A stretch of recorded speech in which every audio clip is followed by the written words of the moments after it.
السلام عليكم بنات، كيف عاملين؟ لاباس عليكم؟ مزيانين بخير؟ نتمنى تكونوا بخير وعلى خير ان شاء الله بحول الله. بسم الله، غنبدا معاكم اليوم. جات عندكم واحد الكيكه نقول لكم كتجي غزاله غزاله غزاله بلا سكر بلا زيت. كيكه بريستيج كتجي كتحمق. نتمنى ان شاء الله نتمنى تجربوها وتردوا عليا الخبر في الكومونتيرات ان شاء الله. غنبداو بالمقادير. عندي هنايا 4 بيضات، عندي هنايا 45 غرام ديال الزبده، عندي 350 غرام ديال الحليب نسلي. اللي كيبغي الحلاوه زايده يعمل 375 غرام، انا اكتفيت ب 350 غرام. عندي هنايا 60 غرام ديال بيبي شوكولا. عندي هنايا فلان، عملت انا في عود فاني، كنعمل بعد النوبات. هاد الفلان هذا بدون سكر كيجي غزال حتى هو في الكيكات في الحلوى فيما بغيتو كتخدموه. عندي 2 خمارات، عندي 250 غرام ديال الدقيق. وحنا نشوفوا كيفاش غيجي القوام، واش نزيدو ولا نقصو، حنا نشوفوا. والبنات انا غندوب هاد الزبده هادي مع هاد الحليب نسلي، حليب نسلي هذا 350 غرام. اللي ما عندوش الميزان انا وزنت بالميزان، اللي ما عندوش الميزان علبه ديال الحليب نسلي كيحيد منا 2 مغارف كبارين عامرين، تحيدوا منا هذه كتكون عندك 350 غرام. وإلا بغيتي تعمل 375 غرام اعمل العلبه كامله على حسب الحلاوه اللي كتبغي نتينا. البنات غنقول لكم واحد الملاحظه، ملي كندوب الزبده مع الحليب ماشي كنطيبوها، مجرد عما كتذوب الزبده غنسرعوا يدنا ندوبوا الزبده، ماشي نطيبوه، يعني ندوبوها ما يجيش الخليط سخون. ولا سخنتو خصكم تسناو يبرد، لان باش ما يطيبولناش البيضات مع الحليب، باش البيضات ما يطيبولناش في الكيكه. فهمتوني اش كنبغي نوصل لكم؟ نتمنى تكونوا فهمتوني. دابا ان شاء الله غنوريكم الطريقه اللي غندوب بها الزبده مع الحليب. هيا انا عملت الزبده والحليب في دقه مع بعضياتهم ودوبتوها. كندوب دغيا، هي الزبده دغيا كتذوب، يعني العافيه مهيله مره ميته. الزبده والحليب مع بعضياتهم ها هو. شوفوا البنات ما سخان ما طلع، يعني ما طلعش الربو او لا. يا مع التحريك دقيقه ملي كتعمل الزبده خصك تحركها دغيا صافي. هي دابت لي. ها هي شوفوا البنات ما طلع لا دخان لا حتى شي حاجه. شوفوا البنات، ونقول لكم البنات الزبده خصها تكون نوعيه جيده وبحراره المطبخ، يعني ما تكونش في الثلاجه. جبدوها قبل، الا كانت عندكم في الثلاجه تكون سخنت، يعني ماشي مقلاصيه او لا بارده. ها انا البنات هو داب معايا. ها العافيه مهيله. ها يلا البنات يلا نزيدو نخلطوا كيكه. بنات هيا انا عملتها بعض البيضات، عملت ديك الشاسي ديال الفنان نكهه الفانيلا. دابا نطرب البنات.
نتوما كتشوفوا البنات الخليط عقد ليها. شوفوا البنات القوام ديالو. ها طلعت غير بيضات وداك فلان.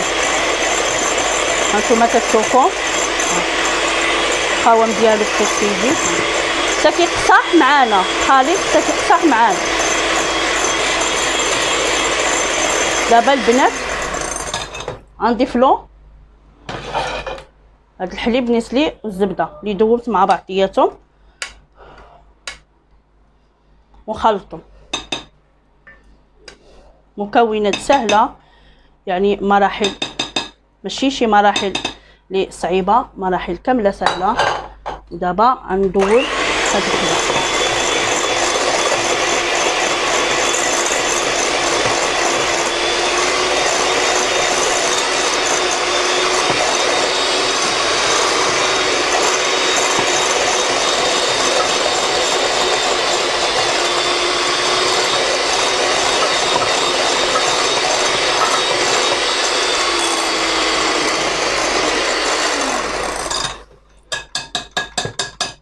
دابا البنات غنضيف الدقيق. انا عندي هنايا الدقيق مغربل.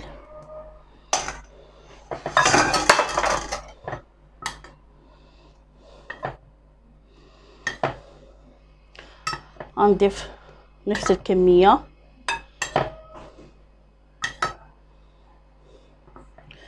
وانا غنشوف البنات على حسب الخليط ديال الكيكه. خلط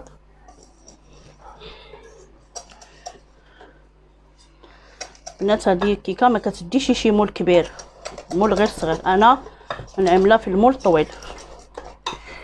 نتوما كتشوفوا البنات في المرحله الاولى هو كيفاش. البنات غنضيف الخميره وغنزيد شويه الدقيق. نتوما كتشوفوا معايا.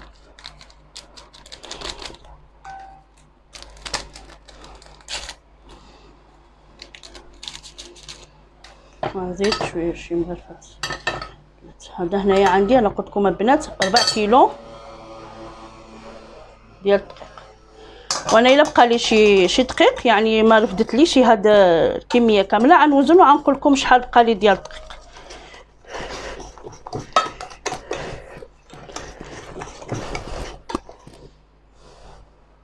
نزيدها شي شويش.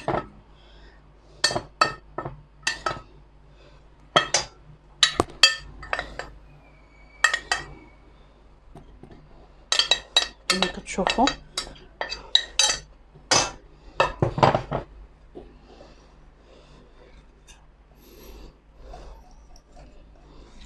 دابا البنات صافي. الدقيق هو هذا كيجاني. كنظن تما بقى لي شي 3 ماشي عامرين. نتوما البنات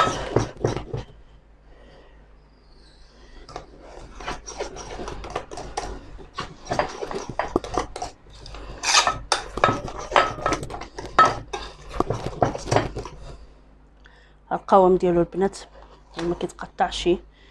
ها هي البنات القوام ديال الكيكه. ها فين هو.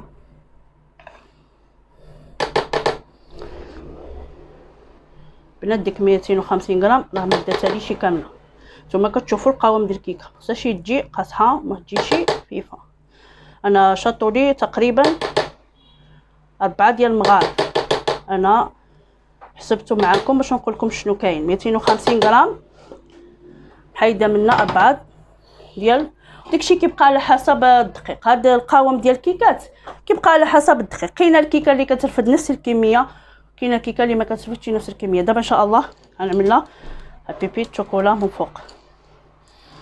بنات كنتمنى تجربوا هاد الكيكه كتجي غزاله ان شاء الله وتردوا عليا الخبر البنات.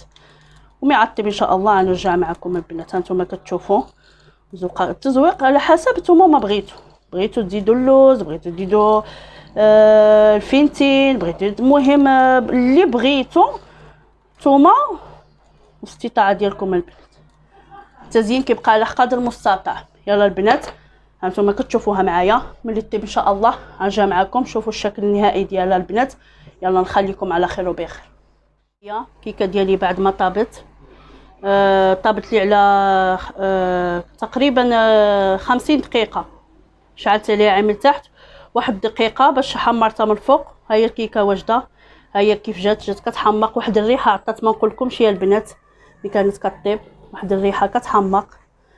كنتمنى البنات تجربوها. انا ها هو كنزينها بالنباج.